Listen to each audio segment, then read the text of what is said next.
Dr. John DeGarmo.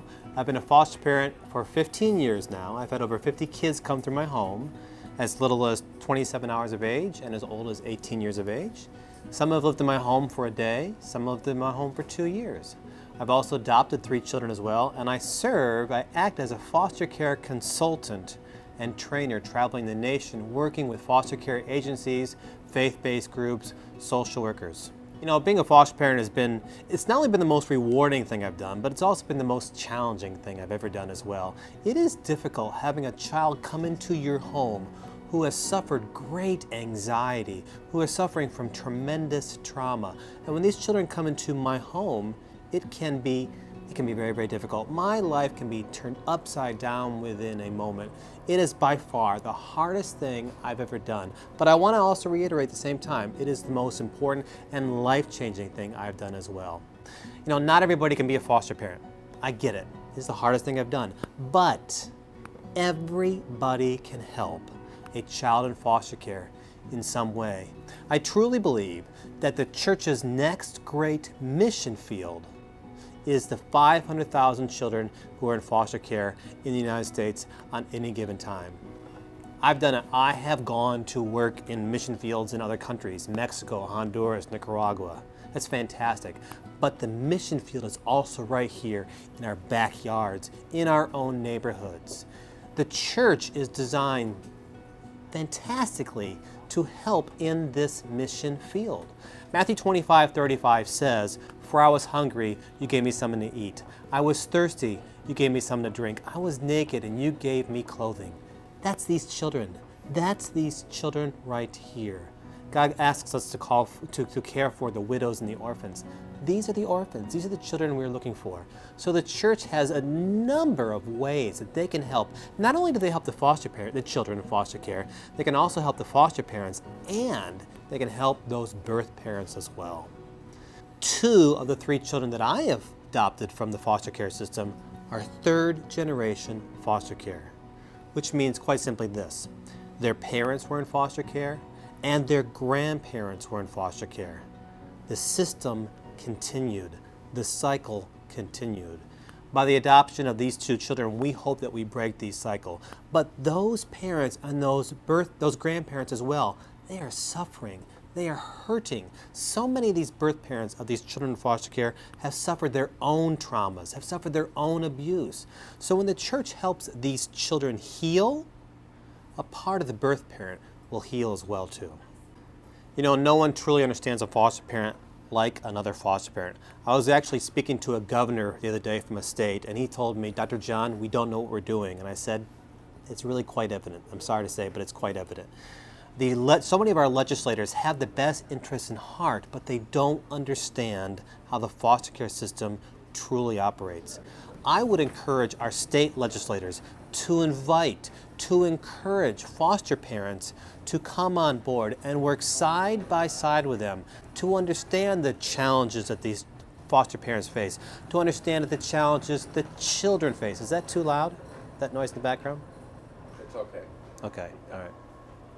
I would encourage our state legislators to invite foster parents to come on board, work side by side with them so they can truly get an insight into what the foster parents face on a day-to-day basis, to what the children in foster care face on a day-to-day basis. So many of our problems deal with foster parent retention. It is difficult to retain good foster parents because they become burned out. They no longer foster because it is a challenging job. How do we retain our foster parents? How do we retain our good caseworkers? Again, so many caseworkers burn out as well. How do we continue to retain them? How can we recruit more foster parents? How can we bring the schools on board? 55% of children in foster care will quit school. 55%. Of children who age out of foster care, 65% will end up homeless. 75% will end up in jail, and the cycle will continue. We need to bring our schools on board and help these children so they do graduate, so they do have some skills when they age out of foster care. Another challenge that's facing children in foster care that our legislators need to look at are those who age out of foster care. How do we help them after they leave the foster care system so that the cycle does not continue for them in the future? Churches have the fantastic opportunity right now to be at the forefront of helping the foster care system.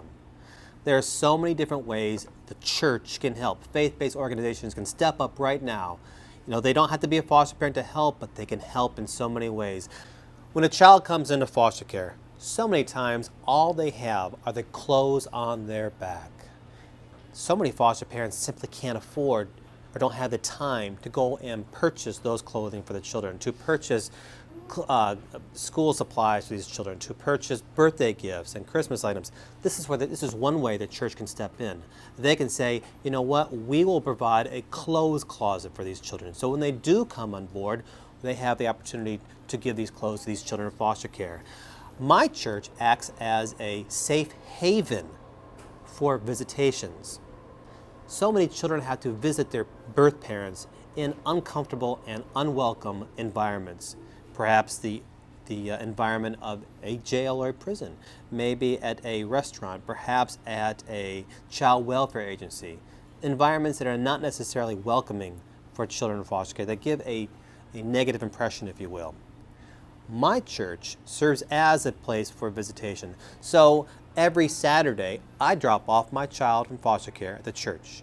The birth parents come to the church and meet the child, and church volunteers will act as supervisors, people who are monitoring the opportunity. It gives me the opportunity to step back. The birth parent comes in, healing takes place, but this is what's magical about it. It's an opportunity for the church to witness unconditional love, God's unconditional love to the child and to that birth parent. That birth parent's visitation at that church might be the first opportunity for that parent to see the church's love in action. Now, as a foster parent, I also struggle with, there are some times when I simply have to step aside. Maybe I have to go out of town for a funeral. Perhaps I am sick. Perhaps I just need to have an opportunity to step back and say, I need a weekend with my spouse. How do I do that? The church can come in and work alongside me and work as a respite family. Church volunteers can take that child into their own home for perhaps 2 days when I do go to that funeral out of the state, or I do attend a function with my spouse, or there's an opportunity where I cannot spend time with that child. What a golden opportunity for me as a foster parent to have that break, if you will, and for the church to step in and say, hey, we will all come together and love this child. Children in foster care need, I think, 3 things. They need stability, they need structure, but what they need the most and what they crave the most is unconditional love.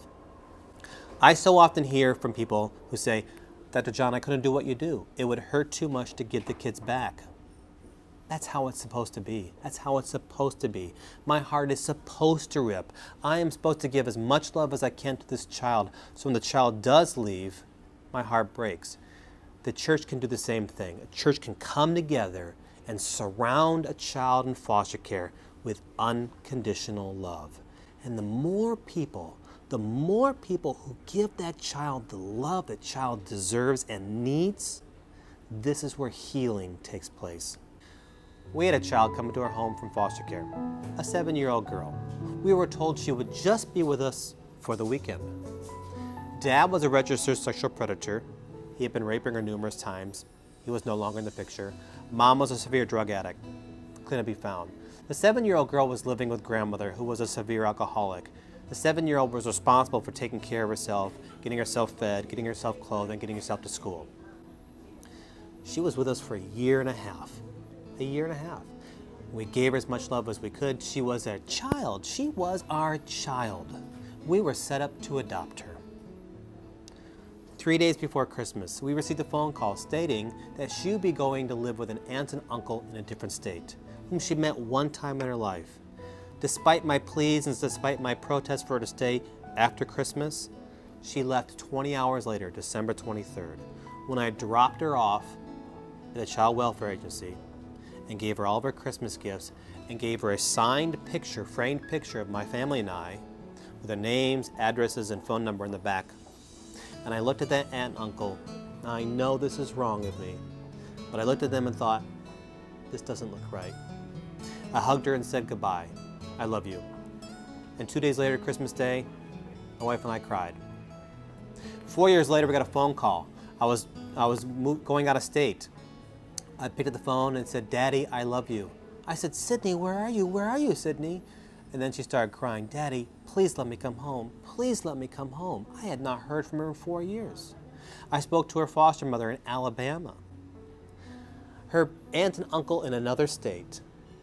Their stepson had been raping her repeatedly. They knew about it. They drove to the state lines, crossed over, deserted her there. The only thing she had with her was her picture of their phone number.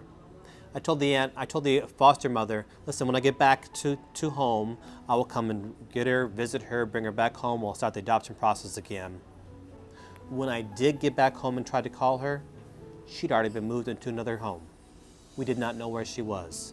I spent the next 5 years, every single Sunday night, looking for her. Phone calls, internet searches, emails, letters, visiting people in 3 different states. I did not know where she was. I wanted her to hear 3 things before she turned 18 years of age and aged out of the system. I needed her to hear that she was important, that she was cared for, and that somebody loved her before she aged out and became one of those statistics. I could not find her. After 5 years, I received a text from the president of the Foster Care Association. I called the number he encouraged me to. It was the child welfare director of that state. I said, do you know where she is? They said, yes. 3 days later, my wife and I went to visit her in a children's mental health hospital where nobody comes to visit her, nobody calls her, nobody writes her letters. 17 years of age, cutting herself daily, no reason to live. In her mind, when she was 7 or 8 years of age, I kicked her out on Christmas Day. In her mind, when she called 4 years later and said, Daddy, please come home, I couldn't come get her. The system failed her. I cannot let that happen to another child. We cannot let that happen to another child. This drives me every single day.